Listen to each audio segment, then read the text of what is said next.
Hello everyone and welcome to the Andrew Bartzis and Two Feathers Medicine Scotland show. So Andrew will be joining us in 30 minutes, so I'd like to welcome the host this evening. We welcome the great Laura Massey. Hello Laura. Hi Dale, hi Maty, and hi everyone here. It's really good to be here and I'm loving this subject tonight. And great to have you on, sister. And we welcome the incredible alchemist. We have the Maty Waller. Hello, Maty. Hey Dale, hey Laura. Really happy to be here today, and I'm really looking forward to see Andrew getting into some of his Galactic History frequency. It's been a while since I've heard him do that live, and it was always my favourite. And incredible, man. And if you're here as well, if you want to say hello in the chat, we now have a system where we can see what you're saying in YouTube and Facebook as well. So it gives us more of a connection through the show as well. So let's begin. Laura, where should we start? Oh, shall we talk? Because we can't do the Akashic like Andrew can. So let's save the questions, like Maty said, for when Andrew comes on. And maybe we can talk a little bit about our experiences in Scotland, because you've been down and Maty would like to hear. So do you want to kick off with why is Scotland so special? Why is it so close to your heart like it is to mine? So for me, Scotland is something I've always... There was an advert, when I was younger, Visit Scotland advert, and I saw the Highlands, and there was something about them what activated me. And I ended up having a summer solstice pilgrimage there a few years ago. And for me, it was life-changing. I was going through a lot of stuff, a lot of release, a rites of passage in my own life. And to be able to see those highlands and the different areas, the stone circles, the loch, there's just something about it what really suits with me. And I had a reading with Andrew on, I called him one of the Adventures into Reality shows a few years ago. And he recommended I went to Scotland because I've got a lot of past life memory in there, and there's good karma there. there's not negative shit over there for me. So when I innately knew that and went and started giving offerings, visiting different areas and just really feeling the land, I didn't go there with the intention on changing it, but just experiencing for what it was. And it was fucking incredible. For me, it's one of my favourite places. So I live in north of England, a place called York. And me and Gabrielle, my wife, has said we're going to move there in about 8 years. There is a plan to move to Scotland at some point because it changed me that much. So my own personal experience of it, to be able to go out there, it's like no one's around. So you're going into the middle of the Highlands, then all of a sudden you look around, you're like, where the fuck is everyone? It's so good. So there's some cities, obviously we have Glasgow, we have Edinburgh, which are very busy cities. But as you go up to the Inverness period, as you go through to or Loch Lomond and so on, it's just there's no one around. There is obviously people, but you can be by yourself, which is I like. I feel a nice, incredible experience to do that. So that's probably the best thing about it for me, Laura, was just the land, the feel of the land, the place, the culture. I love having those sausages, those flat sausages for breakfast. I loved eating haggis for lunch, for tea. I ordered haggis with everything I ordered. And to be welcomed as well into that Scottish culture. So I was in Loch Lomond and I climbed Ben Lomond. This is after I did like a 3-peak challenge in memory of my father when he passed away. And I'd climbed Ben Lomond, and the view of the Loch Lomond was incredible. And I went to this place called the Slangy, and it was a real Scottish old like church converted into, and it had all the culture and history of Scotland on all the walls, had the pipes playing, the whiskey and everything like that. And I just love the tradition and I love the feel of it when I go there. So yeah. I think you like it, Dale. Yes, I do. Very passionate. and when I saw a picture of me. I talked about Laura and Maty before the show. I saw a photo of me on the pilgrimage a few years ago, and for me to know what was happening now, where we're able to go to Scotland and have Andrew, we're going to be able to go on a pilgrimage with Andrew and be able to hear what the lands have to say, the ancestors. So this is a very unique experience coming forward into this bus tour as well. Yeah, very much so. And I don't think you and I gave Andrew much choice when he said about doing a UK event. When we were looking at places, it's like, oh yes, it's got to be Scotland. So just I think he say, what is with you two in Scotland? There's London, there's everywhere. He sent both of us there. Because in one of my readings, I think as far back as 2016, he said you've got to go to Loch Ness, and you've got lots of ancestors there, which will give you another sort of raise in consciousness when you go. So just a quick hi to some guys who've come back into the chat again. Raphael, good to see you there, bro. And Bethany, Campbell clan, were you? Okay, so I've got a question for Andrew about the clans. And Tina and Laura, lovely to see you all. And Patty, wonderful. Great to have you all on board, guys. And yeah, don't forget to write in your questions, because between us we will try and cover them for Andrew when he's in. And he picks them out too. All of us will. So great to have you, and thank you for coming on. So yes, so what prompted this as well was last August. I did what Andrew said, only 5 years later, but I got to it, and I took my camper van up to all the way to Loch Ness, and my goodness, what an experience that was. And around Scotland, around the Highlands, around Glencoe, and then after 3 weeks on my own, I met a friend and did a coach tour of the Isle of Skye, Outer Hebrides. So I was blown away, and I loved it. The word magical can be overused, but I'm sorry, Scotland is magical for me.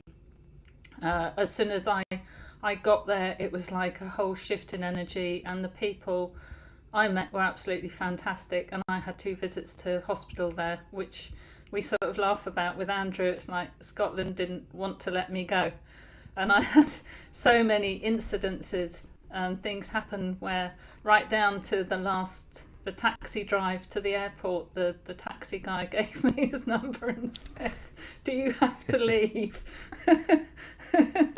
So things like that did make me laugh. And I also had some wonderful dreams when I was there, especially the day I came out of Stornoway Hospital, where what lovely staff.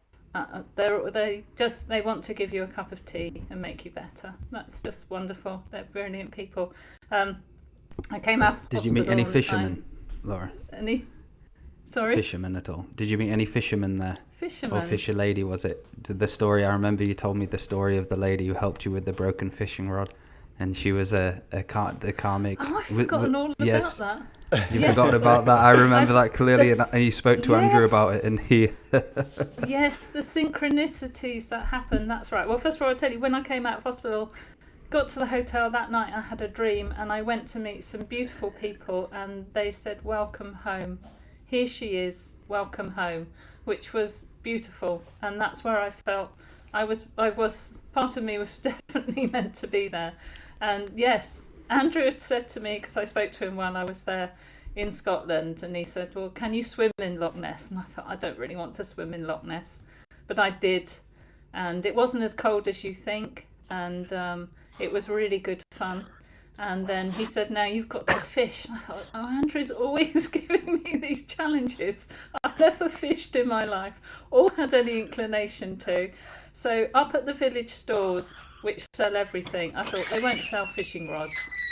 And I'm on this campsite, and I can't really go I don't want to go very far because I'm enjoying it there. Yes, the last fishing rod in the shop, a telescopic fishing rod I got, oh my goodness, I couldn't work out one end from the other. I couldn't put the hooks on.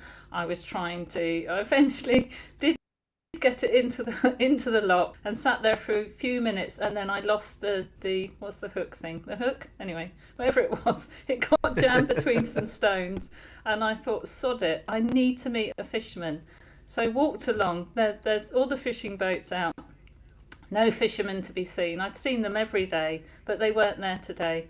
And then a lovely lady sat on the end of the pontoon, spied my fishing rod that I was hiding under my cloak because I didn't want to be obvious that I was fishing. And she said, "Have you used that?" And I said, "No, I don't know how." She said, "Oh, come here, I'll show you." And she spent about an hour with me showing how to do everything. She gave me some decent spinners, are they called? They go on the end, yeah. And she gave me an hour's tutorial for fishing. So I sat on the end of the pontoon and did what I was supposed to do, because apparently I must have done it many lifetimes before. So that was a fun journey. Yeah. But you needed a teacher to show you how to fish. I did, and there she was, and it was a woman, and of course I was looking for a man. Hello there, Andrew. How are you? Yes, how you doing, guys? Sorry about being late. Welcome, Andrew. Hi, brother. Just telling fishing stories. Wonderful. Yeah, we're sat around the fire now. Dale and I just thought, Maty asked if we could just recount some of why Scotland was special to us. And just before you came on, I was also recounting how Scotland didn't seem to want me to leave. No.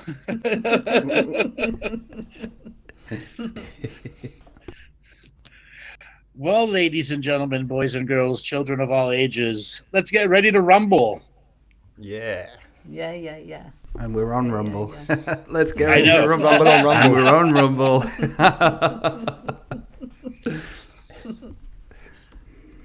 All right, great. My video's working now. There he is. Yes. Hello, everyone. Hi. All right, so Laura has shared her fishing story. Dale, do you have a fishing story? I don't. I think the nearest to a fishing story in Scotland was when I went to Loch Lomond. Every morning I swam in the loch. I got up at like 6 a.m. and went for a swim in the morning and the evening. And this So wasn't you were a summertime. fish. Yeah, You so were I just a was a fish. fish. Yeah. So there was, for me, so it was autumn time. It wasn't summer, so it was fucking cold. It was ridiculously cold. But it was incredible. That was when I went up Ben Lomond, which is a mountain just on the side of Loch Lomond. And yeah, it was a phenomenal trip. Wonderful. Maty, you got any fishing stories? Well, I haven't been to Scotland yet, but my dad was a fisherman and continues to fish to this day. So it was very much a part of my childhood. Although I didn't have the attention span to just sit there silently and look at the water. So I ended up quite a lot of the time just playing with the maggots. And I'd just sit there with the bowls of maggots and play with them and bring them out and put them back in. And yeah, so I didn't really get to much fishing. Well, now that you're old age, you can end fish. I'm gonna have to maybe some quiet time. I think my dad does it. My dad does it really just for the the peace. I think. The peace, the getting away. Yeah, exactly. Yes. We know Andrew's a fisherman. Yeah, I love fishing. Sometimes I go out to fish with no hook on the line, just a weight in the water. Okay. And you don't fish just in this world, do you, Andrew? No, I he fish in all the fishes worlds. dream world. We've caught him.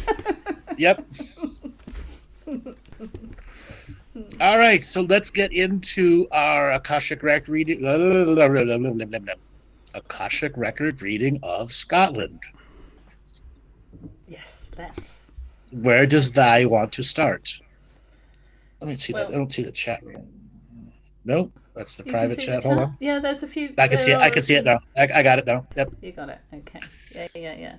Well, we've touched on Culloden a couple of times. I didn't want to do too much of where we're going on the tour. I don't think. Are we stopping at Culloden on the tour? Yes, we are. So after we we are. go to Inverness, we'll be going to Culloden, yeah. Okay. So maybe we don't want to talk about that one now, or maybe there's so much there that we can just touch on it. Because we have mentioned before that there's a womb chakra over Loch Ness area, and Culloden is north. Well, east it moves. It moves. It first thing first. Room chakras are not fixated to one place. They can move hundreds of miles north, south, east, and west. Okay. Based off of the passing of the season, the movement of the stars, the amount of energy that's charged in the environment through solar flares versus the geomagnetic actions going on underground. And the energy of the people on the surface also absolutely influences the womb chakra itself. Okay, so when Culloden was, would that have been partly to disrupt the energies of the womb chakra and to keep war on it? But then you could say that about any war, anywhere that there's a womb chakra. No, womb chakras are generally on the equator, just above or below the equator. Right. They're not necessarily at the poles, the North and the South Pole either. They're there where life force amasses. So wherever salmon go and amass, bears, fish, cats, dog, all that stuff amass around them. Wherever there's mass birthing, there's generally a womb chakra there. Okay. And that's how you can understand. Is it a mass birthing place? Okay, and we Not also just the fish, but all the other things that go with it cyclically. Yes, because we talked about this on another show as well, that is partly to do with the frequency held in the water from the crystalline held in the granite on the land. As well as the surface and subsurface beings who shamanically work with those energies. I asked you this question in a private reading a few years ago, Andrew, about the womb chakra in Scotland, and I remember you saying that you follow the Inverness line down to Ireland, and it's either side, it moves 100 miles, either side of that line. Yep. And it can go east and west, north and south, depending on the pole of consciousness. Okay. Now, when the water levels were much lower, those parts of Britain and Scotland were considered the highlands. They were tops of mountains. Like if you were to go to Machu Picchu, and the lake there, it would be like that, except the lower ends where, let's say, Dodgerville would be, Dodgerville, when the waters were 300 feet lower, you had a tremendous amount of life force who would pilgrimage to the high areas. Okay? And then when the varieties of disasters and floods came, people retracted to those high areas. That's also why so many ancient sites are in those high areas, because that's where the religious of those eras of history would pilgrimage to connect to the stars. And I think there's a famous pilgrimage route, Andrew, on the top of Ireland going going towards Scotland. There's a famous pilgrimage route which was a Catholic. I can't remember the name of the guy, but I watched it on BBC the other week. About a few months ago. There was a famous pilgrimage line that used to go from bottom of Ireland all the way through up to the Highlands that way. Really cool. Yeah.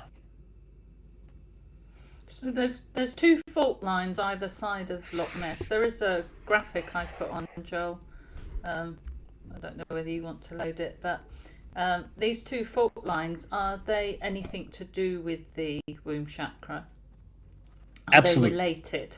Okay. So those fault lines represent plate interactions, which creates high amounts of electromagnetic energy at the fault line, underneath the fault line, and above the fault line. And that fault line will determine how much flow of energy is going to come through during the next mass birthing cycle. You could actually say that area was been engineered for that purpose. Engineered by the dragons? No, by the Atlanteans, who understood how the surface of the world works, and they were split in two forms: high science and natural living. And high science and natural living came together to form the continents and the technology that was underneath it, so you could have these mass birthing places, encourage the womb chakras to stay active for extended periods of time. And which is why it is talked about that Atlantis did cover a lot of the area of Scotland, the UK, northern France, and so on. Well, Atlantis was an empire. It wasn't one city. It was a worldwide empire. But there was a mass, was there not, over that area? Yes, but those were the religious natives versus high science people there. Okay.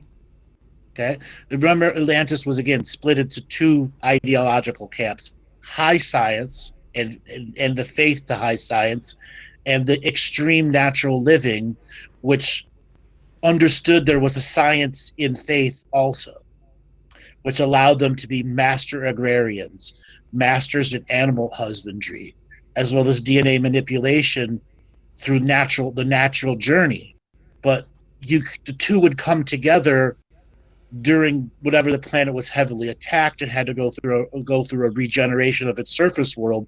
They would be able to work together, and they could regenerate destroyed continents in months, not decades. Yeah, so Atlantis was more a culture.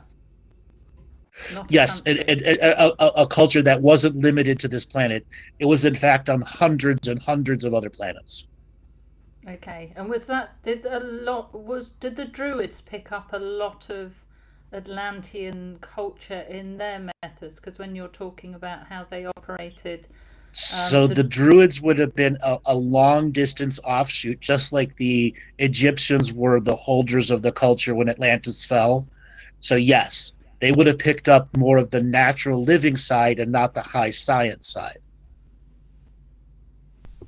So for Lemuria, because that was more of a well-balanced, I'd say, society, wasn't it? With the technology not kind of overlaying the actual spirituality. Well, Lemuria was an intergalactic level culture that attracted thousands, if not hundreds of thousands of cultures to come and share their philosophy, wisdom, science, and technology here, which is a mass education place. And that's what made it a massive target by many of the other aggressive species who wanted that number one slot. So did Scotland exist at that point? Sorry, Maty. That's okay. Did Scotland exist at that point? Yes, but the ocean levels were much lower. So imagine, Britain and France all really one mass territory with rivers and massive rivers and lakes between them and not giant oceans. Mm. which is why I think we said before, Maty, on another show about there must be as much to be found under the ocean now as there is above. As below, so yes, as below, so above, and as below, so below. You know what I'm talking about.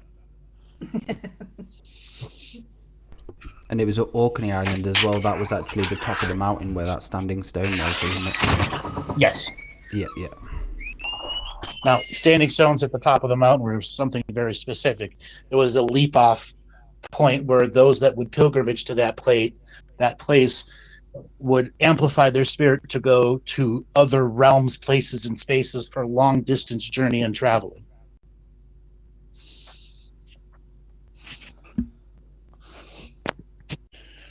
All right, sorry about that.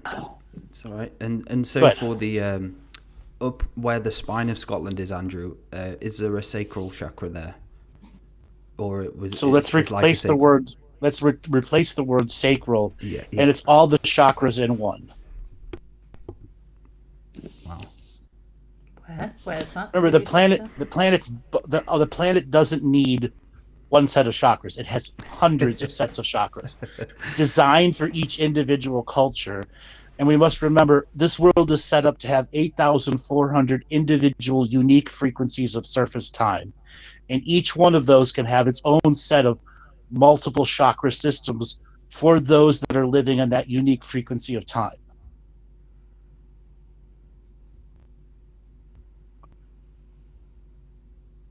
So that would be a very special site back in the day, a long time ago, for people to pilgrimage to that point. And sure. I think you mentioned the Picts did that a lot. It would be also a place of high technology and high spirit technology too. And has that to do with the crystalline content of the granite?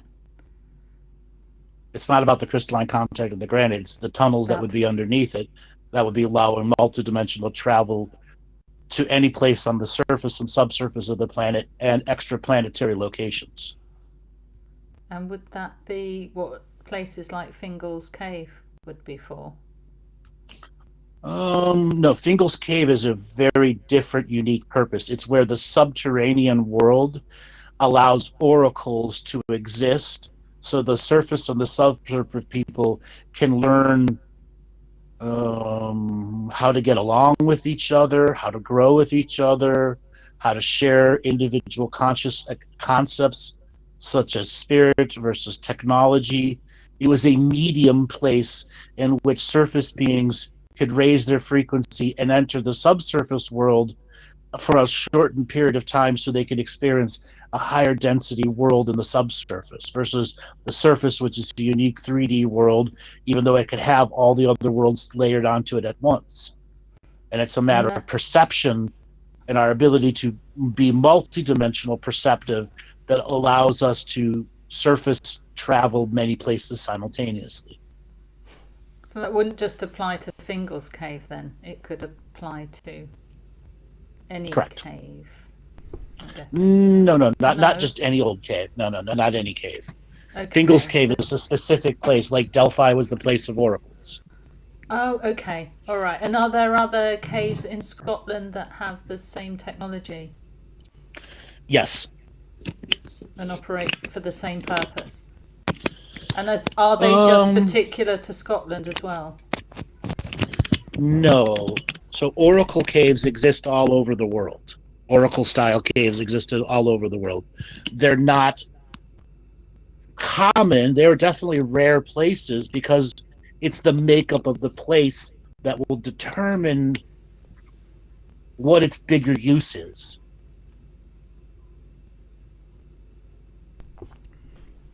So all of these caves, would they be Sorry. kind of linked to areas? Say you could go from Scotland to another country, like there are lots of those caves around. I'd say, sorry, cave's the wrong word, tunnel. Is there lots of tunnels under Scotland which can get you to a different area pretty quick? Yes. There are tunnels in Scotland, Ireland, and Lower England that directly connect you to the entire Egyptian Mesopotamia area, as well as parts of USSR, which is far Russia next to Japan, Siam, which is lower Thailand, southern China, and tunnels that will directly take you to New Zealand and the Melbourne area, and South Africa. Actually, it's technically tunnels that could take you everywhere if you look at the Hill of Tara, which has tunnels that go literally to all the major all cardinal points on the planet, surface and subsurface. So, a question about these tunnels then? So, were these tunnels dug intentionally, or were they from the Earth's creation? Yes, they were built they were built absolutely intentionally, because remember, this is the most fortified planet in several dozen galaxies. And in fact, at one point, it was the most fortified planet in existence. Wow. And why was it fortified? Because it was under attack all the time. But that was the Lemurians that created, and it was the Atlanteans that took it to extreme levels of fortification, physical, non-physical, seen, unseen, etheric, everything. And they needed these tunnels because of the mass levels of fortification, which allowed them to travel as a hub of connectivity internally. And that's why even these tunnel systems are so heavily protected, because if you do get access to them, you get access to the whole world, inner and outer. So what's it like now for this coming in and out? Is it because I remember you said there was like a stop point where they weren't letting anyone in and out at one point, and that got removed. What's it like for beings coming in and out? There's only a limited amount of tunnels that have been opened back up. We'll say maybe 10% of the tunnels are in use now.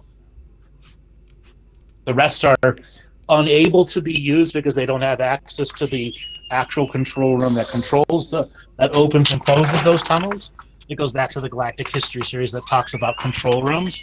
Those control rooms are like an airport's station that tells their airplanes where to go and what to do and where to go and all that stuff. And you need those control rooms to make sure that can actually happen.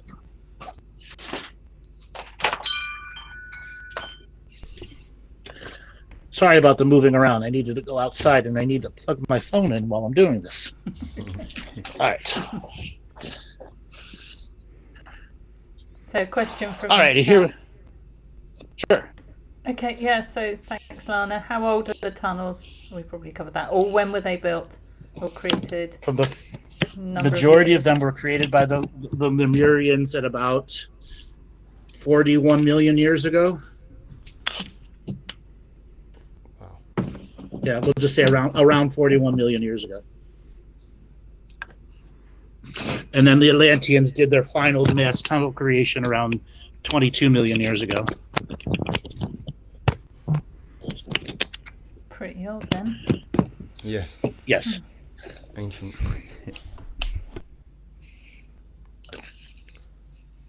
Okay.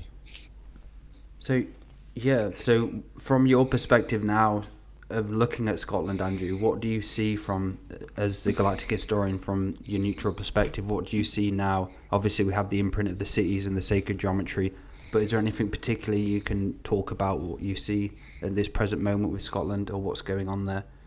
Especially as we go into, obviously, the time where we're going into the 2035 period. Is there anything you can kind of connect that to a little? So we have to understand Britain as an empire. Is Britain all Britons anymore? No, it's a melting pot of everything. But that's a good thing. Having the melting pot there means there's the highest level of potentiality of that land resolving massive amounts of karma. And it's fair to say that the system of domination and control was unaware that that was a honeypot. They wanted Britain to become a mass empire like that would allow the land to do what it was going to do in its own secret format. Because it is like, obviously there's the cities in Scotland, but Scotland seems to have a lot more where you go and you're like, where the fuck is everyone? so Right. much space, and yeah. Right. So somebody was asking, don't the earthquakes don't affect these tunnels? They're immune to earthquakes. They're a hyperdimensional construction. I think there's only 5 million in Scotland, isn't there? And only 5 million in Wales. Yeah. And in I think England, there's it just more, seems but that whenever you walk, I in think any there's direction- more all over the That's a world. wiki Yeah. one. Yeah, they say there's 7 billion. They say there's 7,500,000,000. I think it's closer to 15 billion people actually living on our world. They don't want you to know the truth. How many living beings are here? Mm-hmm. Sorry, guys. Did one of you ask something then? Nope. No, it was me. It's okay. It's okay. I was just making a comment. Food is much better there now in Scotland. And I think the Prime Minister of Scotland stepped down. Is that right? I think that was only like last week. The female Prime Minister stepped down as well. So there's. I don't know. I'm not paying attention to Scotland's I political. I saw it though. I was like, I just saw it like pass it. I was like, oh, cool, wow, that's what's going on, is it? And There's I always a think push believe for it. it to separate from the UK as a whole. It seems to be a big part of the narrative there that they want freedom from the UK. It seems to be a constant subject. Which is Yeah, that's been understandable. going on for 300 years, though. Yeah. Yes. And they've been Yeah, battling non-stop. about it Okay. and spilling blood on Yeah. the land. Right back to what Edward the First Right. in before that. Yeah. There's a lot of things trying to get people to move to Scotland from England as well. They actually have, you don't have to pay for university out there. When you become a citizen in Scotland for 2 years, you don't have to pay university fees or anything. That's because their Education's free. population is aging so fast. Yeah. And they don't have enough young adults to take over the industry or the local service jobs. Well, Would I you never know- thought of it like that.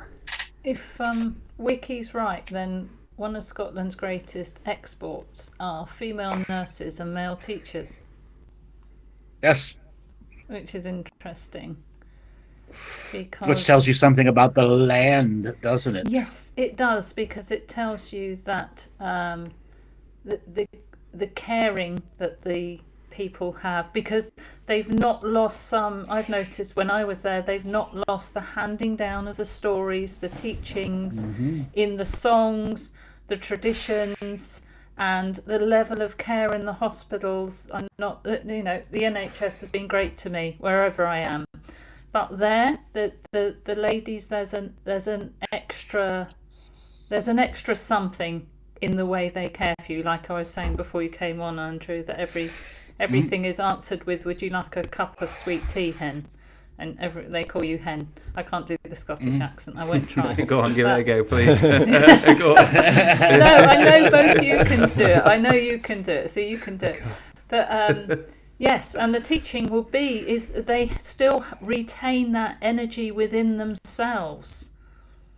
The working closer to the land. And Well, you can I think feel as it there. well, It's not been knocked out of them quite so much.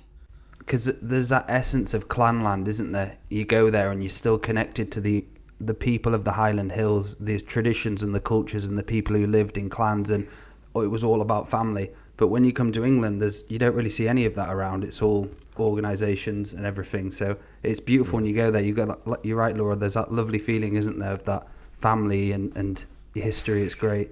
And people still have the clan names as well, don't they? Lots Yeah. of people still have those. Yes. Interesting about the clans, Andrew. So they would be just a modern take on the older clans. the ancient tribes. So let's take the word tribe out of it and go and call them inheritors of the Atlantean wisdom, who were the super spirit was their technology, versus high science. Spirit was their technology. Agrarian worlds, animal husbandry, growing trees, forests, because the bigger concept was you could grow a forest and then you could teleport that forest off world to a blank Akashic Record world, and you needed extreme specialists who could grow entire ecologies and then transport them physically and etherically and graft them onto a new world and then replace what they were moving away with fresh seedlings. So are they taking anything off-world from Scotland particularly?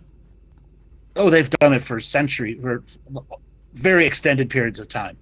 But that is the culture. The culture inherited that wisdom. And the clans break down, this clan did fish, this clan did trees, this clan did nuts and berries, this clan did cows and horses, so on and so forth, until they all kind of melted into natural living.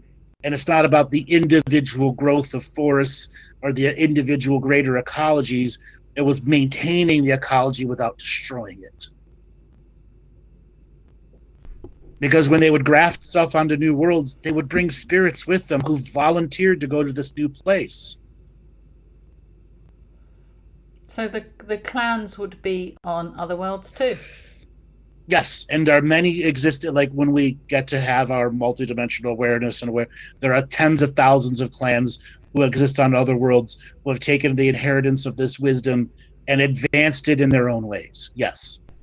Wow. So Bethany would like to know, what did the Campbell clan do, other than what Wikipedia said, I think, Bethany. So their big thing was animal husbandry. Getting the right frequency of male and female animal to not just create offspring, but that would be used for food sources, but that would be the best benefit for the land. Example, cows are a very powerful multidimensional balancing being for land if you're not slaughtering them, okay? They're extremely powerful tools, but when you're slaughtering them, there's a whole different energy that they can create if it's done correctly. But animal husbandry is about getting the right group of souls 7 generations into the future to be aligned each birthing process, so that there was an ancestral balance, because cows are a powerful ancestral balancer, as well as other four-legged animals, including sheep and et cetera, et cetera. Wow. So they want to give us, so the history, what we see now, they want to give us the impression that the clans were all about battle and war, and that's kind of imprinted onto us. But what you're saying is the true essence of the clans is much different. It's natural living. You take the battle and the war away, they were all about natural living, yes. With the great journey through hairy it. balls. Yeah. Cold balls, sorry. Wrong words. So there's to flip the frequency on that, there is a stereotype within England where a lot of Scottish become alcoholics on the streets, and it is actually something that you do see quite a lot. Is there some sort of energy there, because they're quite renowned for it? Sure. Same thing in Native American cultures here. Right. They called it firewater. Native Americans well. called it exactly. Why? Because it's spirits that they are highly attuned to that make them go multidimensionally crazy at times. They used to drink frequently, but 1.1% alcohol by volume. You could have 20, 30 of those in a day, and it was great energy booster. It's like having a cup of coffee with sugar in it, but it was positive sugar for you to process. Many indigenous cultures fell victims to alcohol because that alcohol was actually haunted. It was created in such a way that it was toxic spiritually. Yeah. Wow. Yeah. And so for the society like the Picts, when you're saying that the other beings came here, did they physically come in to the 7th density planet or 5th density, whatever it was, or was it they here as energy beings coming into the astral world and going through that kind of process? The Picts were actually a subsurface group that was cultivated over thousands of years to grow in a subsurface environment with the intention they would bring them to the surface environment. Think of it like as an antibody, like humans have antibodies to stop certain types of thoughts, concepts, emotions. The Picts were an antibody to some of the negative stuff on the surface world. Wow. It's that Old Manor store that It's Joel's so just beautiful. put up for us. Yeah. One of the places we're visiting in Glencoe.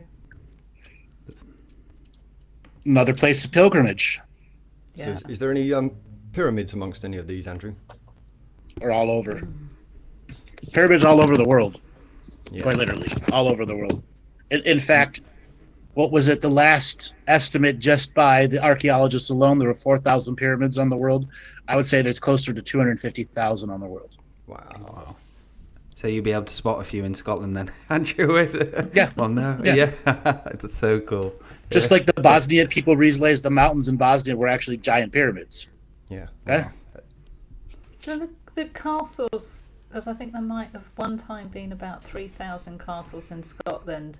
So other than the obvious fortification, is there any, what would the unseen side be to castles? So let's go to, let's say, 280, 270,000 years ago.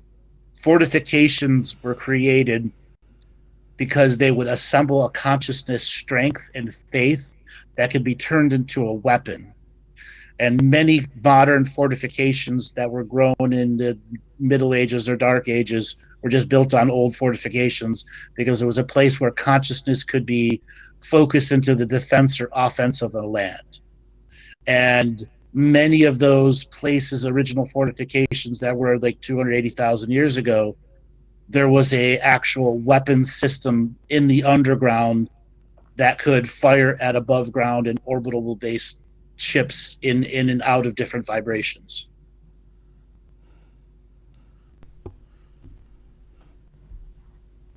Wow. Yeah. Wow moment. I was Silent moment. silently Wow. wowing there. It was with the clans thing as well. Just like I was smiling like wow. Yeah, I know. It's like I've got to go back and listen to all of this.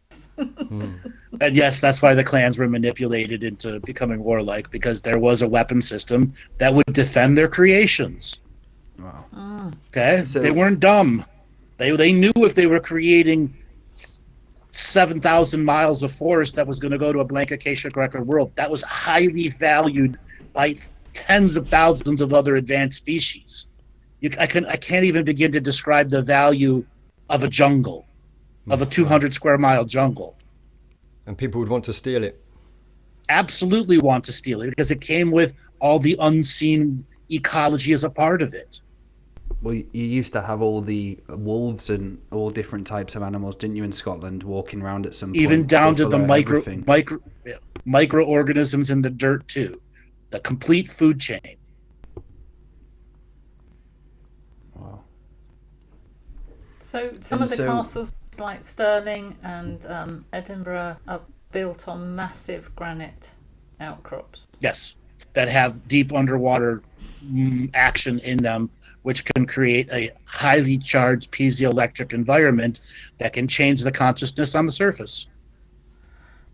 Would that apply to Balmoral? Because she told me to go away and find out for myself. So what I did is went and got a map of the land mass around Balmoral, and over that side in Aberdeenshire, there's the islands. Yes, like Outer Hebrides and all that are the granite, basically, the Lewison granite. But there's only some outcrops in Aberdeenshire where Balmoral is. And Balmoral seems to be on one of those granite outcrops. So that would be for the same reason as the castles, right? Exactly. Good. So I've been following a group on Facebook called the Pict Society, where they do like webinars and stuff about the Picts and what they find in the Highlands and stuff. And what they found last year was a Roman belt in one of the famous Pict sites.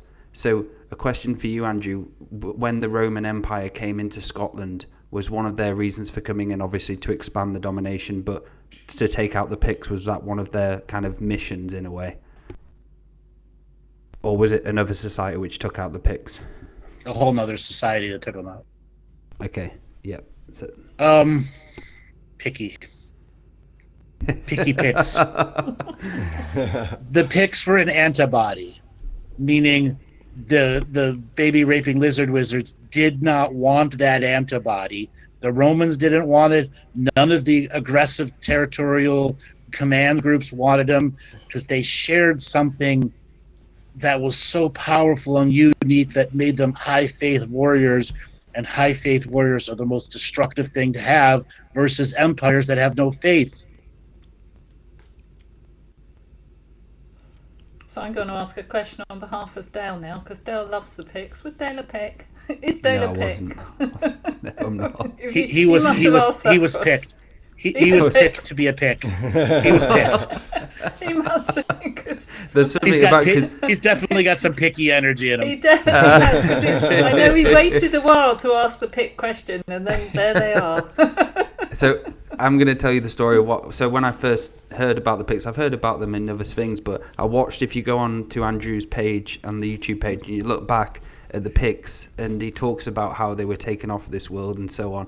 And for some reason, it really connected to me. I don't know whether it was the Picts or it was just Scotland itself, but I watched that quite a few times, and yeah, I love the Pict lessons. You have to understand why the Picts were taken off. They became such a powerful antibody that the system realized, I can commoditize them, and they did. Okay? So there are plenty of other worlds that needed this energy too. Okay? And guess what? The good still won out by having the Picts spread to the stars and beyond. They started here and made a huge impact here, and they still have lots of DNA all over the world here. They absolutely made an influence here. So much that the system realized we can't allow that to happen again. Therefore, there are things that we must settle in our journey, or the Earth will create these antibody systems again. So they were naturally spawned from the Earth itself. Well, they were, again, created in an internal subterranean world and uniquely trained as souls and spirits to be able to handle what was coming.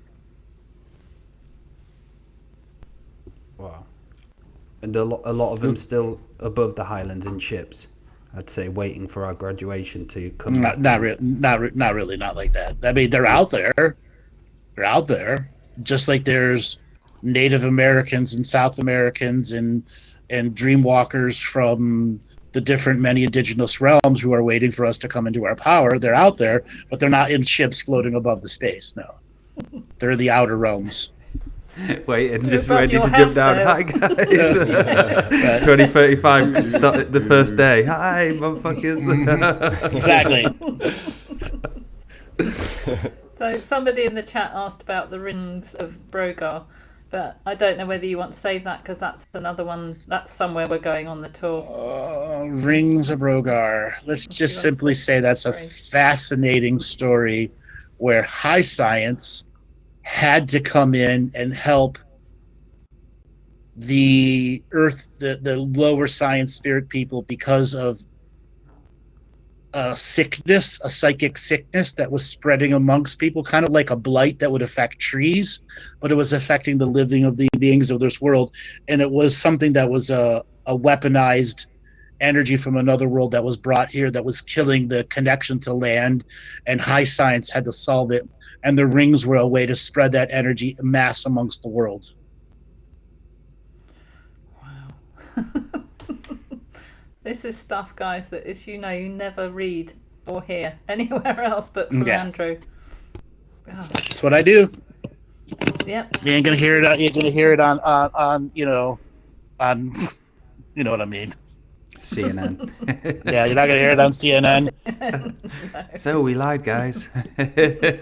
This is the full coverage of what really happened. We have Andrew on the show. Hello, Andrew.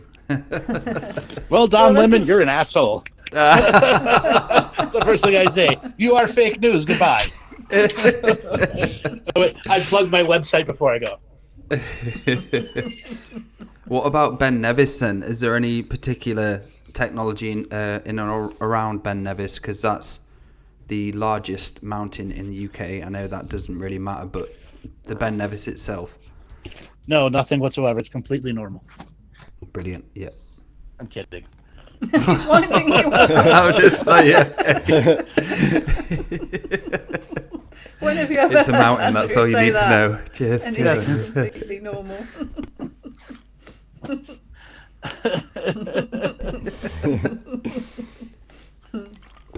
So Andrew, when I was looking on Wikipedia, there was a section about certain things that had been found that could not be dated. So can I read a couple of those to you? Sure. And you can tell me what's going on. So we do have a map of this somewhere, Joel. So this one is an island called Hirta, Hirta, in the St Kilda area of Scotland. And it said that horned structures were found in the Glen Moor, including the Amazon House. Nothing like them exists anywhere else in Britain or Europe, and their original use is unknown. It's possible they could be Pictish, although they could be much older. So a horned structure. So are you familiar with Göbekli Tepe in Turkey? Yes. So it's a species that existed there who are off-world that came here and essentially become native earthers. But they ended up not really becoming native earthers, more like the cultures everywhere incorporated their DNA and they lost their natural, from where they originally were. They came here to become earthers, and Earth absolutely incorporated them, but they brought their culture from another place. Listen, there are humans that exist on tens of thousands of other worlds that have their own unique culture, and then they got brought here through tunnels, and they become earthers, except they leave behind things that are completely unique, separate of the rest of this world. And this is like the refugee species you talk about. Yes, it'd be exactly that, a refugee species. Yeah. They got And a so 200. They got a 200 square mile area of the planet to start with. Here you go. And so would that have been kind of, there may be some trouble in their own homeworlds, or something's risk, their culture is at risk, or? Correct. Or their world was being destroyed, being invaded, etc., etc. So it would have been a trauma to them to lose a substantial amount of their culture. Correct. Big trauma. And all that's left in history is a Wikipedia description of them. Yes, how sad. Yeah. And So it'll what take was the horn structure itself? Communication center. Think of it like a ham radio operator, but in a multidimensional sense, that any other of the refugees who didn't get the location of where they were assembling at would be able to tune into that unique radio, for that unique frequency, and get a homing beacon to this place. I'd like to see that. It would also attract the ancestors who were stuck between worlds when the worlds were destroyed too. Because what allowed a refugee species to come is they brought their ancestors with them. And oftentimes they could only bring a handful of the ancestors because they had to leave so fast, and they couldn't bring all their high ceremonial objects with them that connected them to the old lands, or the old lands to where the way the spirit technology was built, the ancestors weren't mobile. You just couldn't pull them out of the rocks, and that you actually had to bring mountains with you for that to work. And that wasn't always feasible. That's cool. Okay, so I have another one. This is an area within Aberdeenshire, and there have been found some petrospheres, like carved stone balls of an uncertain date. They're also found in Orkney, Skye, Iona and Lewis. Yeah, and you find the same spheres all throughout South America too. And what was their purpose? First thing first is they changed the flow of energy on the land. And the shamans who were servicers of the energetic technology would use these spheres and move these spheres so that energy wouldn't become dense in one place, but a flow would exist between all of them. Oftentimes these balls were between ceremonial and pilgrimage-based places, or put on pilgrimage routes to make sure the energies of prayer constantly flowed. Beautiful. Beautiful. Is there any technology that's totally unique to Scotland? Because most of the technologies we've talked about can be found all over the planet. Has Scotland got any unique technology? It did, but it's already been spread to the rest of the world. So it started And that would in be Scotland. Yeah. It would not necessarily. Remember, Atlantis was a worldwide and multi-planetary society that extended to thousands and thousands of other worlds. So Scotland itself, like I said, it mastered. They were the spirit side of technology. It was split. The society was split into high science and high spirit, but science and spirit could regularly agree and work together. Okay, it was because you chose a way of living, and if you chose to live on the natural land, you still had moving water and stuff like that, and hot and cold running water, but you lived on your land. Versus living in a high-rise building that was designed to master energy the same way as if you were living on the land. It was a choice of lifestyle. And they were also the ones that would use their lifestyle force to create other life force that became a tradable commodity to millions of other worlds.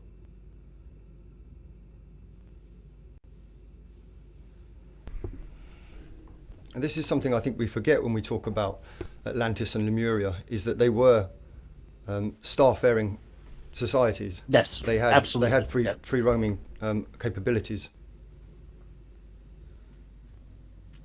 And militaristic capabilities too. Highly military.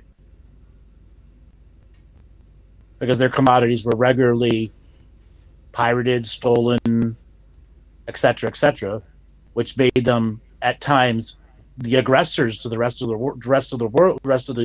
world out there, because they had the highest amount of technology, and somebody always wanted to knock them off the king of the mountain. And there was many times they preemptively striked at societies who were about to strike at them. And what happens when something starts preemptive striking all the time? They become the negative empire. Yeah. But something like whiskey that is affected by where it's grown, like, you know, how it's smoked, how it's produced, and so on,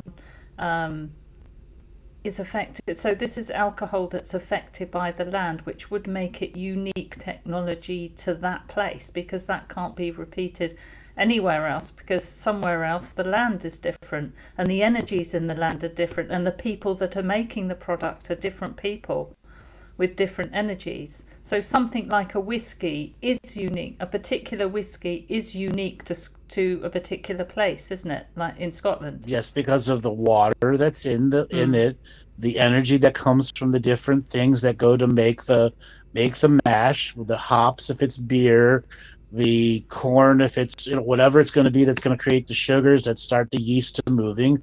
How do they collect the yeast? In the ancient times, they put out, you know, fruits that they would allow to go through a maturation process, which would attract bees, and the bees are covered in yeast. And there would be just enough growth colonies on the surface of these fruits they'd lay out. I had a specific term for it. I forgot what it was called. Anyways, but that's how it naturally harvest yeast, and then they would have yeast in massive colonies that would stay alive for centuries at a time. So a question from the chat, where is it there, from Tina. Are today's distilleries aware of their spirits? No. The spirits and the spirits. There are some, but the vast majority of them aren't. But if you get down to the art of a brewer, most of them, they know it's alive, just like a plant or a dog or a cat. It's got a living frequency to it. They know that. But how are they going to tell the world of science and the world of authority that it's alive and they believe that? They're not going to say that. They're going to be ridiculed. Yeah. I once bought a bottle of whiskey in a supermarket in the UK that was Scottish single malt, and it had lots of the wonderful imagery actually on the glass. And as you opened it up, it was orange, and it actually had a prayer to the ancestors behind on the box and the bottle. I thought it was beautiful. That's natural order. Whiskey is a technology. It can be extremely medicinal and healing. It's not meant to be drunk at extremely high alcohol volumes. That's ultimately what made, they called it firewater. Imagine a whiskey that's brewed at like 18%, but still has all the flavor and taste of a higher alcohol by volume one.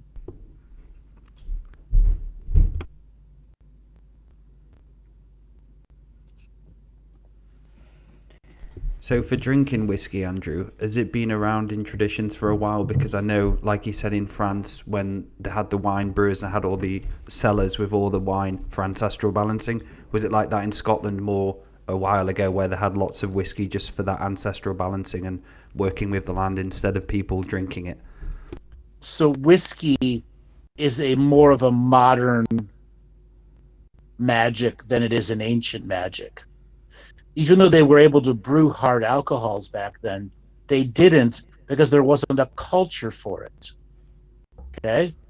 And the majority of distilleries versus beer brewing, which is a completely different journey of making the alcohol, is radically different. And it was a way to, if you're doing high distillery, it was a way to store energy. Okay. So let's say you had a particularly powerful harvest and a lot of excess. They would then store it in a whiskey or a distillery type brew that they could draw that energy on during harsh times or needing it to make aggressive counteractions to an invasion. It was a way to store energy. Okay. And immediately access it, as well as balance the ancestral energies too.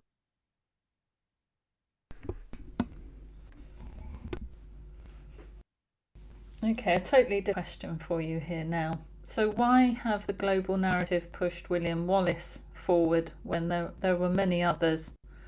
But why William Wallace particularly? Who is he in the unseen, or who is he a mix It's a of bigger energies question. of? Why was an Australian guy playing William Wallace? Okay.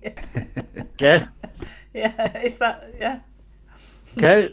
And why were the vast majority of people that were actors not Scottish at all in that movie? Okay. Okay. That's the bigger question to ask. And the answers that you get is they wanted to homogenize everyone to think that the Scots were this frequency when in fact there's something completely different. So it was complete distraction. No, it's a bending of the truth. A bending of truth in such a way that the visual productions of the movie took away from the truth so much because the visual acuity of the movie was so unique, the violence that was in it. And truly that movie was an extremely violent movie. And there's the bigger thing about that. The Scots, they were not violent like that. They became that violent in response to what was being done to them. That's interesting because it was. There's also legend that William Wallace himself was actually a negative person as well, and a rapist and things like this. Was. This is something else. He was. He absolutely. You got to realize when they began their journey, they were roving bands of thugs and thieves who were taking opportunities to attack British patrols who had become so arrogant they would they would be escorting their money to pay the troops with 15 guys protecting it, and they were no experience behind them. Their level of arrogance made it very easy for a group of semi-trained thugs to be able to overpower those people. Yeah.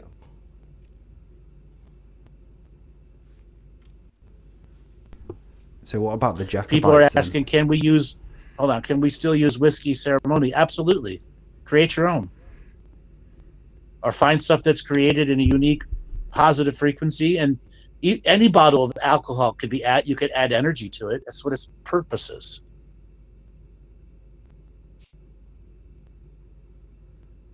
So what about the Jacobites?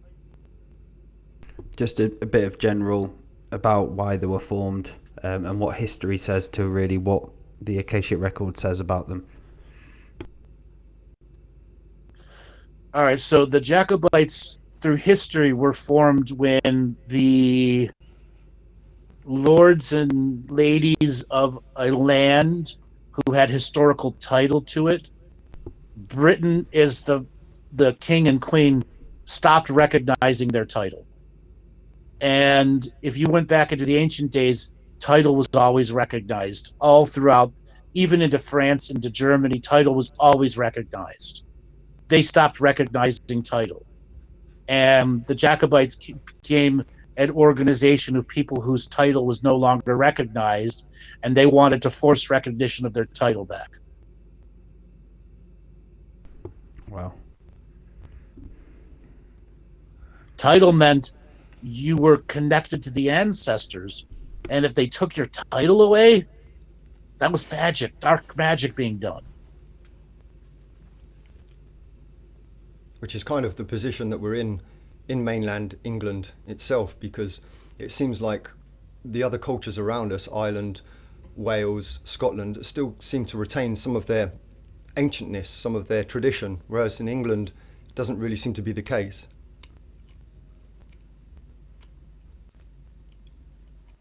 And the answer is there were so many places that the British, no matter how much they wanted to purge the indigenous cultures, they were just too afraid to go.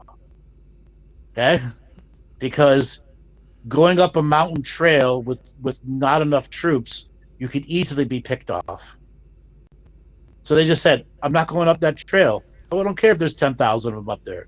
I'll just send a letter that says that I went there and there was nothing there. It's very scared British troops. Yeah. That's ultimately how many that exactly. That's how so many of these little pockets survived. Which will be a bit similar to Wales, I guess. Yes. Well, Similar all sort over. of terrain. All over. Yeah. So what are the energies behind independence in Scotland from England? Well, that's natural. I mean, they were embracing dark magic and evil of the Catholic Church, and they wanted to live a non-Catholic Church life. Okay? That's why. They didn't want to take the forced religion. But that still, I was going to say, prevails to today. How long ago did we have the vote for independence, guys? Is it a couple of Long years? time ago. I've lost track. Are Scottish people allowed to practice their religion openly? No, they're not. They are not. We've got a lady. Ask anybody in Scotland. Say. Can they practice non-Christian religions openly? No. But, yeah. Okay? There are laws dating back hundreds of years that stop it. The same thing was done to the Native Americans here in America. Yeah. They weren't allowed to do their religious ceremonies. Yeah. They were outlawed in law.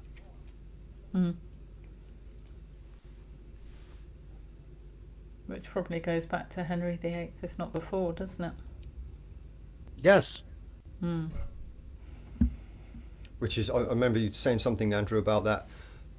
This is why there's a ceremonial expression where people kind of sit or don't move too much, because it would have been all dance and movement, but that was obviously outlawed. So it would have been the nature of ceremony had to change. Had to change, yes. The energies of the bagpipes. What do they sound like in the unseen? Like bagpipes. Okay. What do bagpipes sound like? They sound like bagpipes. They are not. What's a better concept from Scotland. is? No. What a better concept is? Who thought a bag of air with some sticks sticking out of it would become a unique musical instrument? That is technology. Bagpipes are unique technology. Yeah, but they are sound creating technology. technology. I was going to say they came from the Middle East, from didn't the stars. Or are you saying so? They came from the Middle East to Scotland, but before then, did you say they're Atlantean technology? Okay. It's like whoever could figure out that a bag of air with some sticks coming out of it can make these unique frequencies. Okay, That's technology. That's someone who understands the nature of sound-based frequency technology and came up with the most primitive way of recreating high technology out of a bag with air in it, or a stomach bladder, or whatever it was, with the stick sticking out of it and a couple finger markers on it to change frequency and vibration. Yeah. Again, that's extremely high technology recreated in the most basic of technology. And wood and flesh. Yeah. Within the UK here, it's expressed at the moment through patriotism, obviously from Scottish people, so they're very patriotic, but also through war. So you'll find that the British Army will often play bagpipes as a kind of way to, get the troops ready and going and have that sense of patriotism and aggressiveness. So that's using the technology in a negative manner. Sure, but the bagpipes themselves can motivate people into high frequency without the patriotism. The patriotism just puts it on steroids. Yeah.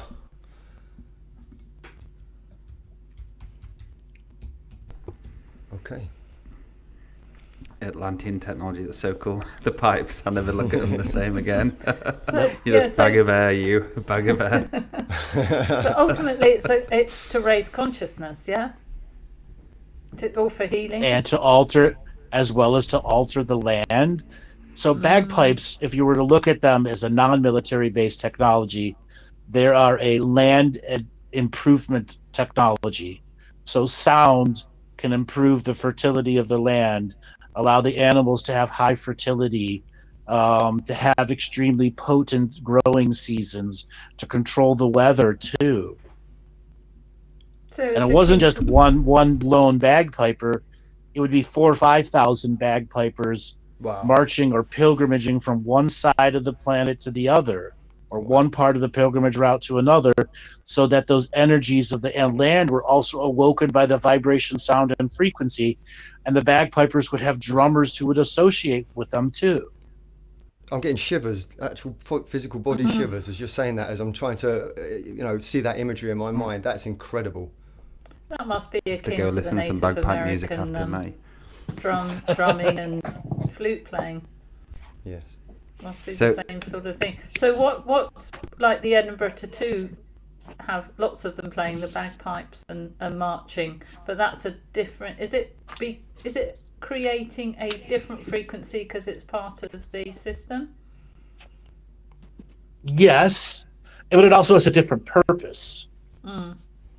You have lots of the old traditions of the marching groups, which was, again, back to the original purpose, marching them across the land to raise the frequency of the land. They've just lost the original intent and purpose and are using the bagpipes in a different way. Yeah, they're marching around an arena. Yeah. Correct. So it's for usually in Edinburgh, isn't it? Oh yeah, it's the Edinburgh Tattoo. Oh yeah. No.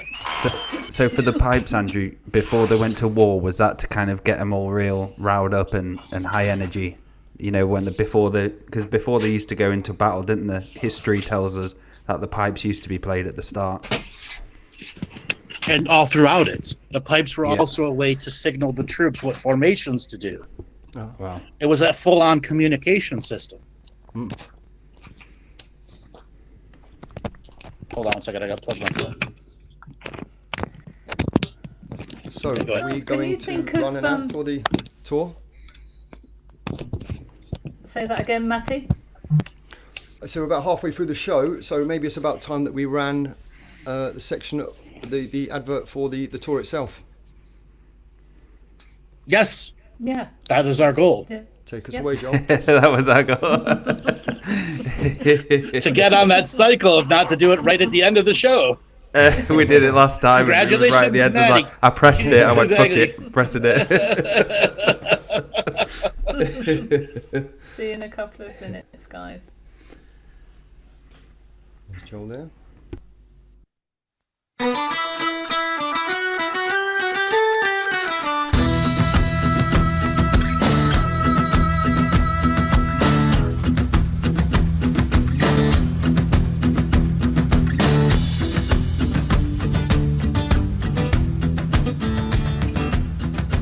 Welcome everyone to the Scottish Highlands Galactic Historian What's Your Purpose Tour. You're asking, what's my purpose? Your purpose is to go on this tour and discover the mystical, magical highlands and lowlands of Scotland. We'll be going from Edinburgh to Kirkwall, Inverness, all over the Scottish lands, as you can see on our incredible map. So I want to bring in Dale to talk about what is going to be included with this trip. So what's included on this What's My Purpose tour, we'll get a chance to meet Andrew Bartzis, and we'll be able to ask him what our own purposes are, and we'll be able to ponder and try and figure this out in 10 days. And each and every day, we will be driving, and I will be talking about the histories of the places that we are passing and going to. And a part of these attractions are what we are including in this tour to make it the most memorable tour I've ever been on. Dale, what are the attractions and everything that's included? A Scottish driver and also a guide. You'll have your own very luxurious Mercedes-Benz coach as well. It'll include all transport and ferries, 9 nights accommodation, and 9 breakfasts, and also dinner included as well. So for the attractions you'll get free entry to Dunrobin Castle and Gardens. You'll also be tasting the fine whiskey at the Highland Whiskey Distillery tasting, where you'll be able to see the spirits being made and created. And we'll be also getting entry to Scarabray, the Garrigan Blackhouses Village, Callanish Standing Stones, which are so famous throughout the world. And we'll be also going entry to the Armdale Castle and Gardens, where we get the chance just to relax and walk around and just enjoy the scenery and the outside and the history. Also, we'll be going on a half-boat day trip to Stafford, and we'll be also going to entry to Iron Abbey. This is your opportunity to take the pilgrimage with all of us to the Scottish Highlands, the 10-day bus tour around the Scottish Highlands. On the first day of the journey, of this 10-day journey,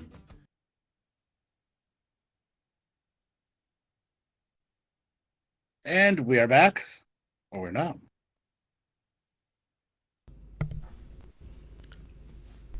Hello there. Are you alright? You like? Hello. You alright, Paul? Hello there, everyone. Are you alright, Paul? You alright? Dale's got a pick question for you, Andrew.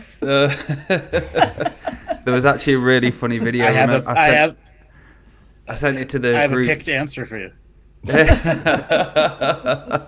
I sent it to the group of that Scottish guy who saw a killer whale in the loch, and he's there like, "What the fuck are you doing here?"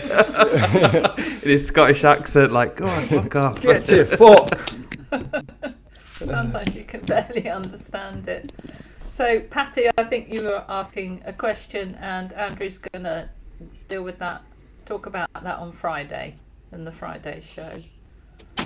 Tomorrow's show, Yes. in fact. It's tomorrow, yes. All about the UFOs, etc., what's been happening will be tomorrow. But thanks anyway. And do you want to talk about Findhorn, Andrew? Sure. What about it? Andrew, dear, will you talk about Findhorn, You have to ask questions. That is the question. You know how I work, right? Don't come with the salad, Laura. Got to get some quinoa for the salad as well. Siva, would you like to formulate that into a question? What you particularly like to know about Findhorn? Because I just got the impression it was a bit over love and lighted, but I could be totally wrong. Oh, it's totally over love and lighted. That's why I actually have to ask a question. That's how I work, remember? Yeah. Someone's back from dancing the jig. Yeah, I suppose all the Scottish dancing and that is just like any other of the land Traditional people. dance culture. Yeah. Yeah. Mm-hmm. Yeah. To create certain energies. Mm-hmm. But just like the rain dance. So this isn't a question, it's more of just a statement, but excuse me. I remember when I was young, the first exposure we had to Scotland as a mystical experience was the Highlander movies with was it Conor McLeod, and it was just such an amazing set of films that was, the soundtrack and everything with it. So was there any deeper meaning towards that film, or was it just really just made up? Yes, there is a lot more deeper meaning. The first movie is the only movie that should have been made. All those other little ones were absolute total fucking garbage. Yeah, nothing. The first one was very much revealing the path to immortality and how certain beings in certain clans could gain immortality. And immortality was a very common thing. It's just not talked about frequently, where they could live 400, 500, 600 years. Now, as for the cutting off of the head, that's the ceremonial stealing of power. This is like ancestral cursing, but on steroids. Yeah. I love that film. Yeah.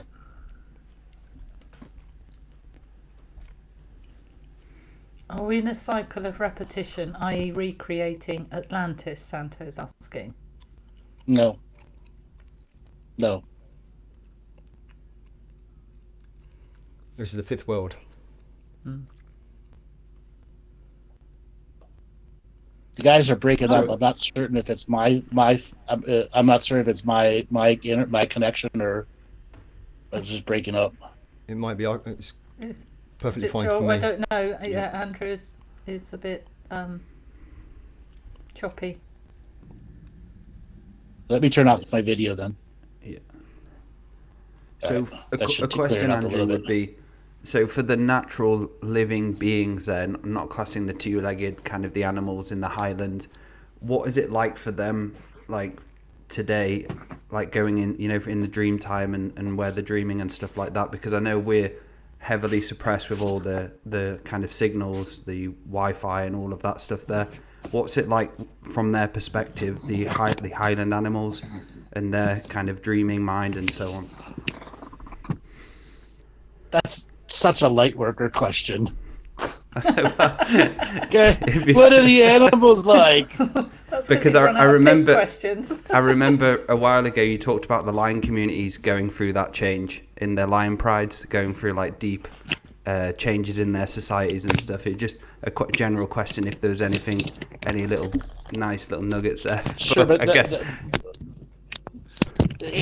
all the major changes between the animal world already happened several hundred years ago, when the land was tamed and the humans were killed off, and those that were the true animal husbandry people were taken away. Okay? Yeah. So they've gone through their own set of traumas long periods of time ago, and now they just live according to the rules of the society and the secret societies and the spiritual societies, because that's their purpose. Incredible. Thank you for my light worker question answering. Appreciate it, Andrew. So I have another Love light and worker light, question love as well. and Then. So, is there any uniqueness to the elemental communities in that particular area as well? Because it really No. is because like Dale says, No. it really is. It really is much more wild than the rest of the UK. Sure, but there are wild places all over this world. Yeah. The elements are a static frequency. And are there unique elements and elementals to this world? Sure. But they're pretty static all over. It's what makes the planet solid and real. That's why elementals are elementals. They help keep the static of the reality going. That makes sense. Are they there in maybe larger volume? Quite possibly, because of the areas of places of power that still are somewhat functional places compared to places that have gone completely and totally wild.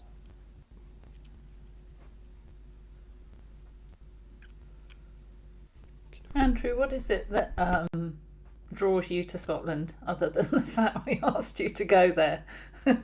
What is it? The light, I think it was, Andrew, wasn't it? It was all. You saw the light. I saw the light. He saw the light. I saw the light. What does it for you about Scotland? What does it for me? Yeah. What are you looking forward to on this tour? The people. Mm-hmm. And the unique equation the people in the actual bus are. Yes.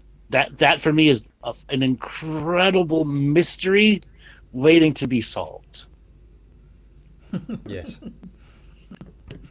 Would it be like? And you guys know I like solving mysteries. You know, like I like solving mysteries.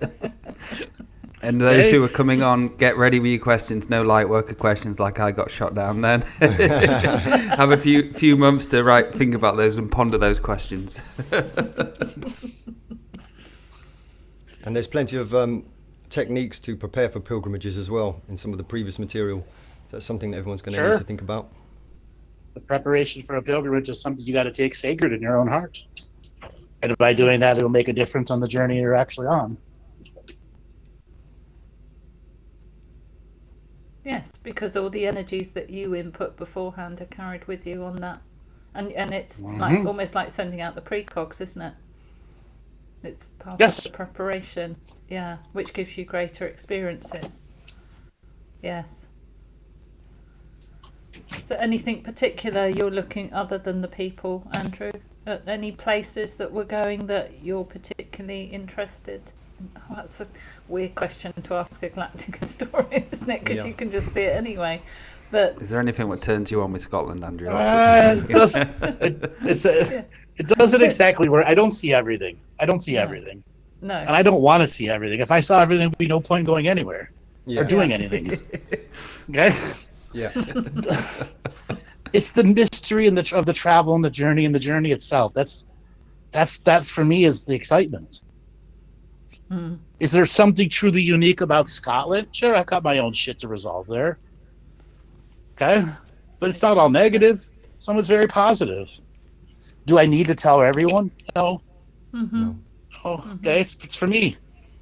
Yeah. The fact that I'm going with you guys and those all that end up on the tour, that's the uniqueness of spirit going, here you go, Andrew. Here's a unique alignment of people. Now what? What can you do to expand and explore and go to the next levels with it? And I imagine there will be some very unique parties waiting for us in the unseen world as well. I'm sure that there'll be... Sure, oh yeah, there's been plenty of unseen parties and keggers going on long before we get there. And our light language singing as well. And Dale and I were talking today about I was going to bring my flute and drum, and Dale's going to bring a drum, I think, aren't you? You said. The St. Germain band are gonna maybe. Yeah, the unaccested the St. Germain band will tour again. We're touring. There's gonna be a date, guys. We're gonna all come together. The St. Germain band. We're gonna bring you something special as well. We may have some backing vocals as well from some of the people on the bus there. We might have a few more band members turn up. Yes, and again create some unique frequencies. So Laura McGuffrey is asking, what will the collective group on the tour take to Scotland? I guess it depends on what the collective group ends up being. Who the collective group ends up being. Look at you answer your own question, Miss Galactic Historian. Oh no, it wasn't my question. It was.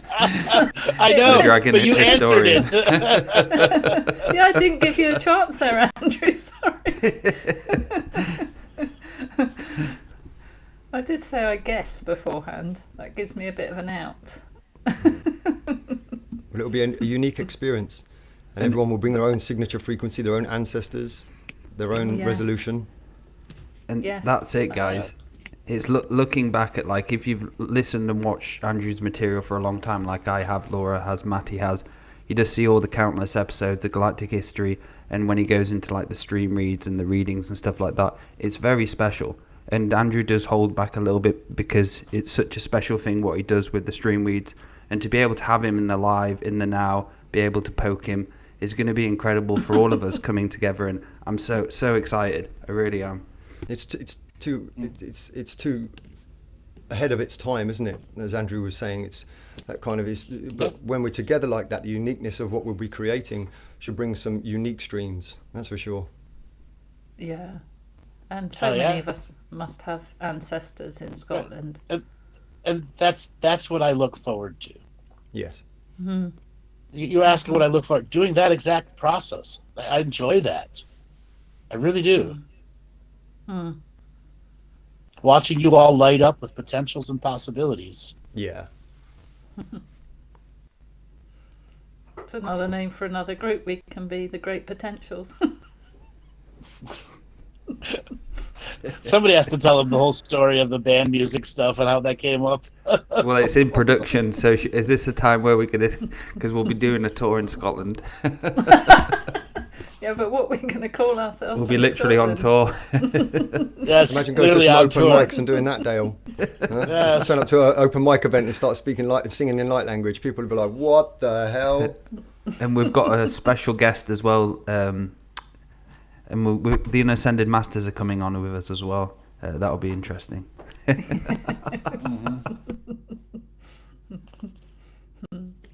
Yeah. Okay, so Andrew, you've talked quite a bit about the connections between the UK and Egypt, and there's been some mummies found in a place called Cladhallen on South Uist. So would it be the same kind of societies that were in Ireland, or were they slightly different? So the Irish are Egyptian, and the Egyptian are Irish. Right. And so that technology, that the mummies and all those kinds of rituals and ceremonies were practiced all over the place. No, there are tunnels that directly connect Ireland to Egypt and Egypt to Ireland. And when the tunnels were shut down during the takeover of the unique secret societies that were going to dominate the world for the next 10,000 years post-Atlantis fall, there was a group that took over after the main governments fell, which was a bunch of negatives who were reowning the territory. You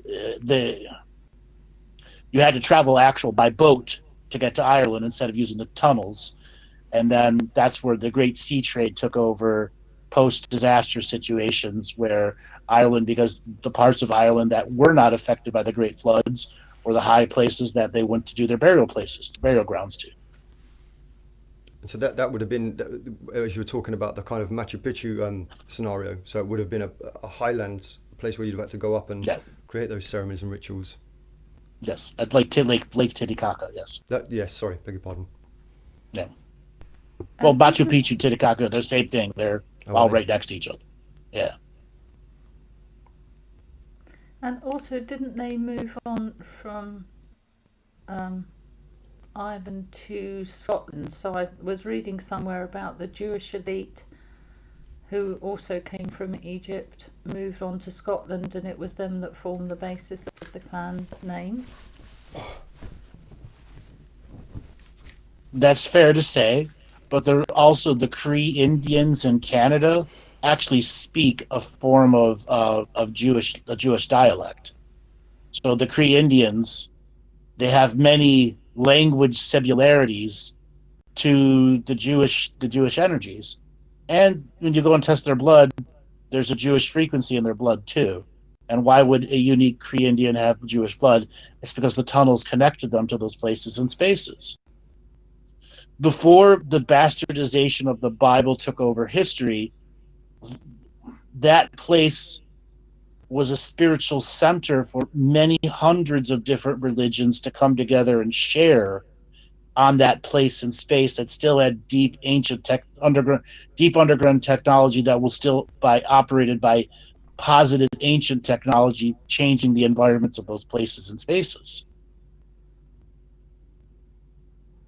So it's a saltire, a Jewish cross as well. I suppose it could be any cross, couldn't it?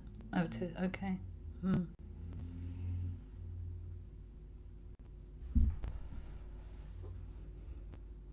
Right, have we got any questions in the chat we've missed? The chat room has gone quiet.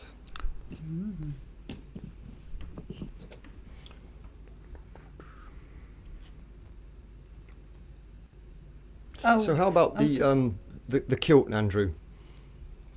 How ancient is that tradition, or is it a more modern tradition? Okay, you broke up there. Say the question again. Oh, sorry, I was speaking about the kilt. Is that a modern tradition, or is that something that goes back much further?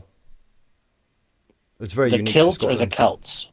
The kilt, yeah, the skirt. The kilt, okay.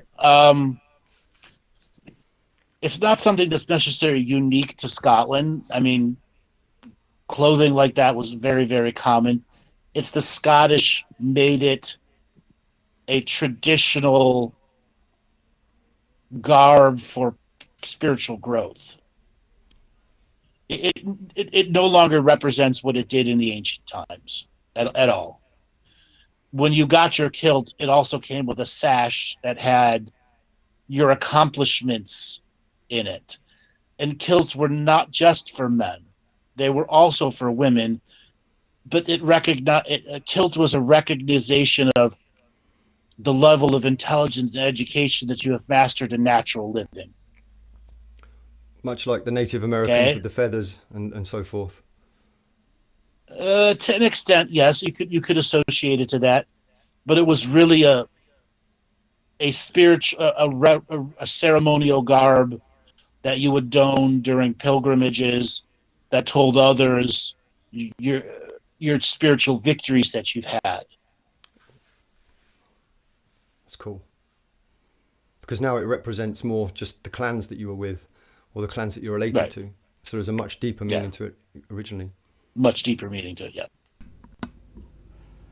And just going back to music a minute, just asking the guys here because they live in the UK. So can you think of any bands that are specifically English?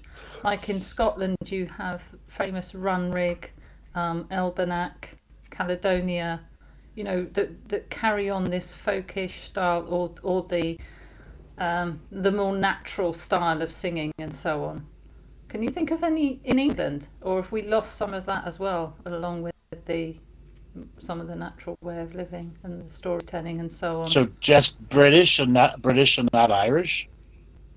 Well, I was going to say English because I was breaking the UK kingdom down. You too? You two are Irish. You too? Yeah, but I would say Irish, you know, has still hung on to some of that ancientness, whereas we were comparing it earlier, weren't we, and saying Scotland and Wales have a lot of these old things the old oral teachings and so on that they've hung on to, but in England, it's less. Okay, so there are many smaller folk bands that are from Welsh, Irish, Scottish foundings that have survived folk music, because folk music is spread all over the world wherever, you know, pilgrims have gone to pilgrimage to, or have just gone to start a new life somewhere else. They brought their folk traditions with them.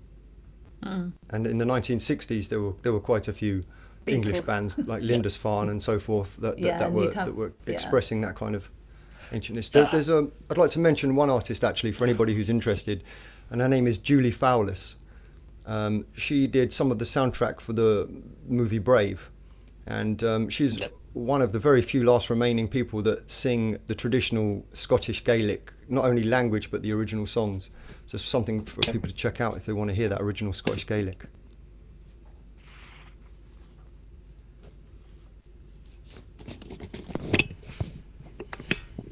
Quite a lot of successful bands to come out of Scotland by the looks of it. I'm looking at it now. Yes, and Ireland. That's about And some the people Pogues, I didn't even Pogue Mahone. realise were Scottish. So Lana's asking, how did they travel through the tunnels, by foot or some form of other technology? No, it's hyperdimensional. So one step in there is 10,000 steps. So what could be 1 day of traveling can be equivalent to a year's worth of surface travel. And also they're temporal also, so you're outside of time while you're inside those tunnels. So would that mean that the experience would be unique to each person's multidimensional perspective or their DNA? You know the old saying of the 40 years in the desert that the Jewish people did? They were in the tunnels for 40 years. But they were being held in those tunnels so that they wouldn't be raped and pillaged by the off-world beings who were trying to make sure that that lineage made it out intact and whole. Right. I've heard you. Did you not say that it was actually the Irish that were that were Jewish? The wandering tribe of Israel. No, the wandering tribes of Israel came to Ireland through the tunnels. So you got to realize what Egypt was at the time. It was a collection of the most powerful spiritual communities that would come together to create a more powerful spiritual community centered in Egypt. So it was a multi-level theocracy that allowed many different faiths to perform faith, because faith in the end all comes to the same source, no matter what your language is. And there was a greater acceptance that faith can come in many different formats, and they wanted the many different formats of faith to practice in one area. And when the tribe of Israel left, it had already broken down. There was no more Atlantis. There was no more high Egyptian pharaohs, etc. And when they left, they were just a group of people who all practiced one common type of faith energy that left. Right. Even though there were thousands of different faith energies in Egypt itself. It wasn't one unique theocracy of teaching. Which is totally wonderful to think about, because even with a multidimensional society, even with knowledge that isn't hidden, faith is still fundamental to the spiritual practice. Yes. Yes. Yeah. Faith Great to the mystery trust never in been faith. solved. That's right. So Dragonfly Heart is asking, please can you talk about Clan MacLeod? If I said it right. MacLeod. MacLeod, that's the same from the MacLeod. movie, the Highlander movie. Oh, and the tale of the fairy flag. Is there truth about the clan mingling with the fairies? Yes. They were not the only clan that mingled with the fairies, though. And the fairy realm is a realm similar to our realm, except they don't use the standard time that we do. Elves can come from the fairy realm, dwarves, etc. Also, those realms would regularly open doors, and they would allow large groups of people on one land to immigrate into the fairy realms for several hundred years, and then it was time for them to go. They would go back to the other realm that they left with a higher form of education in them. So yes, they were absolutely one of those groups that was invited into the Fey realms to be taught about high society Fey realm energies and magics, so that they can come back to their realm with a higher sense of teachings and purpose. And this would have assisted them in the process of the animal husbandry and the creation of new life to be taken to other worlds. And to as well as prepare them for invasions, unique invasions that were coming, sicknesses that were coming, because the Fae had future sight. It was one of the big things that they have, is they're extremely powerful oracles with future sight.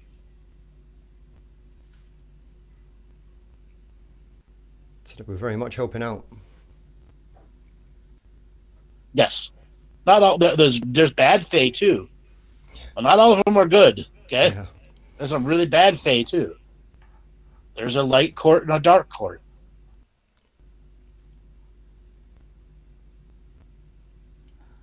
So Tina Athene, sorry Tina, I'm not sure I'm saying your name, pronouncing your name right, that's why I've been calling you Tina. How will a touristy spot like Findhorn be navigated? Very So carefully. Andrew's going to say with a wide berth.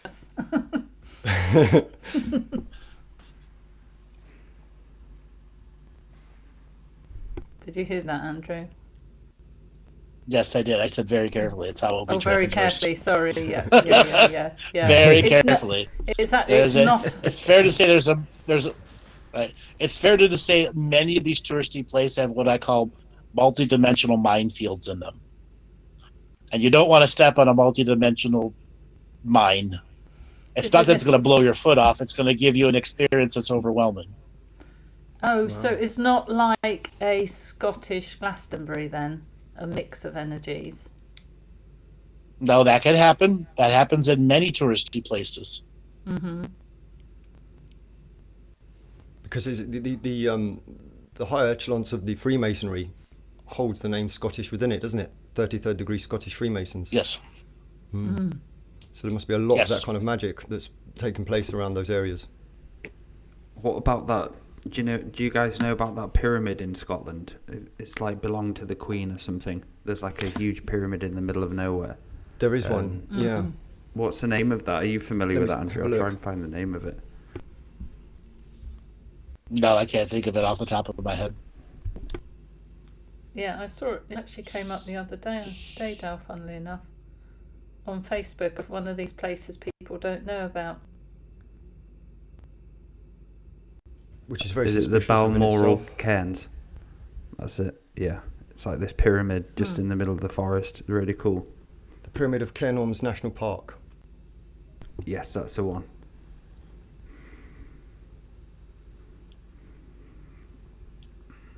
So what was that for, Andrew? Is there any specific reason, or was that really fertility?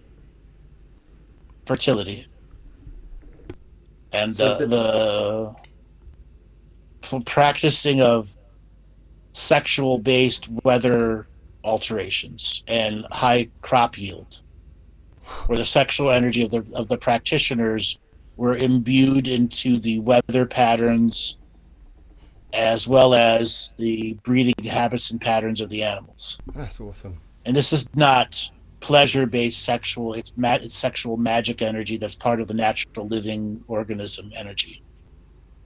That's amazing. Because this is a recent construction. It's not an ancient construction, so I imagine it would be over the top of some more ancient technology. Yes. Yeah. It's very small.